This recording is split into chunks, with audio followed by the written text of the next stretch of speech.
ಆರನೇ ಹಂತದ ಲೋಕಸಭಾ ಚುನಾವಣೆ ದೆಹಲಿ ಸೇರಿದಂತೆ 7 ರಾಜ್ಯಗಳಲ್ಲಿ ಚುನಾವಣೆ ನಡೆಯುತ್ತಿರುವಂತದ್ದು.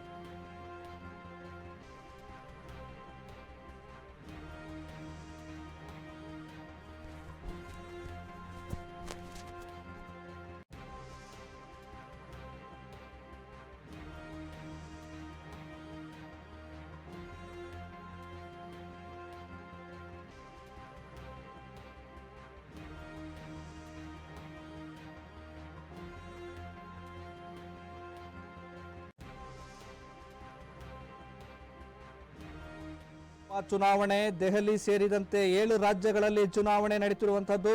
ಸೋನಿಯಾ ಗಾಂಧಿ, ರಾಹುಲ್, ಪ್ರಿಯಾಂಕಾ ವೋಟಿಂಗ್ ಮಾಡಿದ್ದಾರೆ. ಪ್ರಿಯಾಂಕಾ ಪುತ್ರಿ ಮಿರಾಯಾ ಪುತ್ರ ರೈಹಾನ್ ಕೂಡ ಮತದಾನ ಮಾಡಿರುವಂತದ್ದು. ಉಪರಾಷ್ಟ್ರಪತಿ ಜಗದೀಪ್ ಧನಕರ್ ದಂಪತಿ ಕೂಡ ಮತದಾನ ಮಾಡಿದ್ದಾರೆ. ರಾಷ್ಟ್ರಪತಿ ದ್ರೌಪದಿ ಮುರ್ಮು ಕೂಡ ಮತದಾನ ಮಾಡಿದ್ದಾರೆ. ಮತದಾನ ಮಾಡಿದ ಖ್ಯಾತ ಕ್ರಿಕೆಟಿಗ ಕಪಿಲ್ ದೇವ್, ಇದಷ್ಟೇ ಅಲ್ಲದೆ ಬಿಜೆಪಿ ಅಭ್ಯರ್ಥಿ ಬಾನ್ಸುರಿ ಸ್ವರಾಜ್ ಕೂಡ ಮತದಾನ ಮಾಡಿರುವಂಥದ್ದು. 6ನೇ ಹಂತದ ಲೋಕಸಭಾ ಚುನಾವಣೆ ಬಹಳ ರಂಗು ಪಡೆದುಕೊಳ್ಳುತ್ತಿರುವಂಥದ್ದು. ದೆಹಲಿ ಸೇರಿದಂತೆ 7 ರಾಜ್ಯಗಳಲ್ಲಿ ಈ ಚುನಾವಣೆ ನಡೀತಾ ಇರುವಂಥದ್ದು. ಸೋನಿಯಾ ಗಾಂಧಿ ಅವರ ಪರಿವಾರದ ಎಲ್ಲರೂ ಕೂಡ ಹೋಗಿ ಮತದಾನ ಮಾಡಿದ್ದಾರೆ. ಇನ್ನೇನು ಲೋಕಸಭಾ ಚುನಾವಣೆ ಇಡೀ ದೇಶಾದ್ಯಂತ ಕೊನೆಯ ಹಂತಕ್ಕೆ ತಲುಪ್ತಾ ಇರುವಂಥದ್ದು. ಜೂನ್ 4ಕ್ಕೆ ಫಲಿತಾಂಶ ಬರಲಿದೆ. 6ನೇ ಹಂತದ ಲೋಕಸಭಾ ಚುನಾವಣೆ ಹಿನ್ನೆಲೆಯಲ್ಲಿ ದೆಹಲಿ ಸೇರಿದಂತೆ 7 ರಾಜ್ಯಗಳಲ್ಲಿ ಚುನಾವಣೆ ನಡೆಯುವಂಥದ್ದು. ನಾವೀಗ ದೃಶ್ಯಾವಳಿಗಳಲ್ಲಿ ತೋರಿಸ್ತಾ ಇದ್ದೀವಿ. ಅರವಿಂದ್ ಕೇಜ್ರಿವಾಲ್, ಆಮೇಲೆ ರಾಷ್ಟ್ರಪತಿಗಳಾದಂಥ ದ್ರೌಪದಿ ಮುರ್ಮು ಅವರು ಕೂಡ ಮತದಾನ ಮಾಡಿ ಗಮನ ಸೆಳೆದಿದ್ದಾರೆ.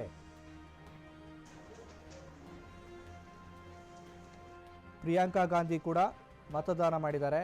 ಅವರ ಪುತ್ರ ಮತ್ತು ಪುತ್ರಿ ಕೂಡ ಮತದಾನ ಮಾಡಿದ್ದಾರೆ. ಮತ ಹಕ್ಕನ್ನು ಚಲಾಯಿಸಿರುವಂಥದ್ದು. 6ನೇ ಹಂತದ ಲೋಕಸಭಾ ಚುನಾವಣೆ ನಡೀತಾ ಇದೆ. ದೆಹಲಿ ಸೇರಿದಂತೆ 7 ರಾಜ್ಯಗಳಲ್ಲಿ ಚುನಾವಣೆ ನಡೆಯುವಂಥದ್ದು. ಬಹುಶಃ ಇದು ಕೊನೆಯ ಘಟ್ಟಕ್ಕೆ ತಲುಪಿರುವಂಥದ್ದು. ದೇಶದ ಗದ್ದುಗೆಯನ್ನು ಯಾರು ಹಿಡಿತಾರೆ ಅನ್ನೋದು ಜೂನ್ 4ಕ್ಕೆ ಗೊತ್ತಾಗುವಂಥದ್ದು.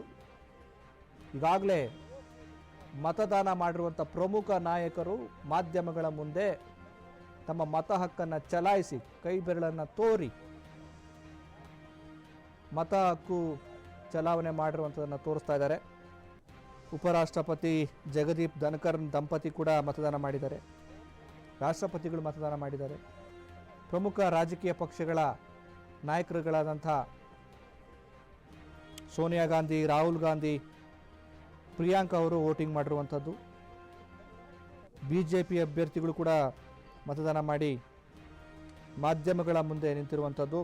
ಬಿಜೆಪಿ ಅಭ್ಯರ್ಥಿ ಬಾನ್ಸುರಿ ಸ್ವರಾಜ್ ಕೂಡ ಮತದಾನ ಮಾಡಿದ್ದಾರೆ.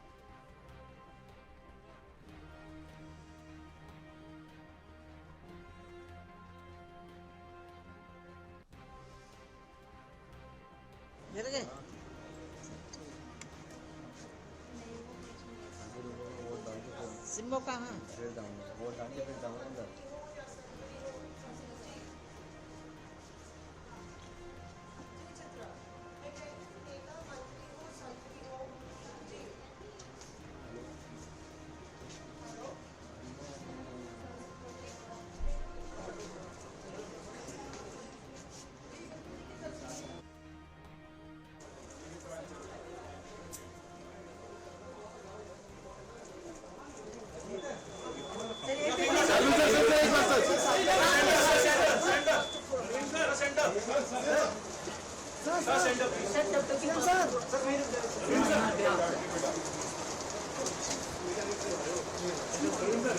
सर हेरू चाहिए सर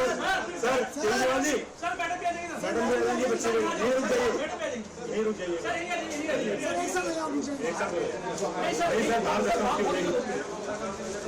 जाइए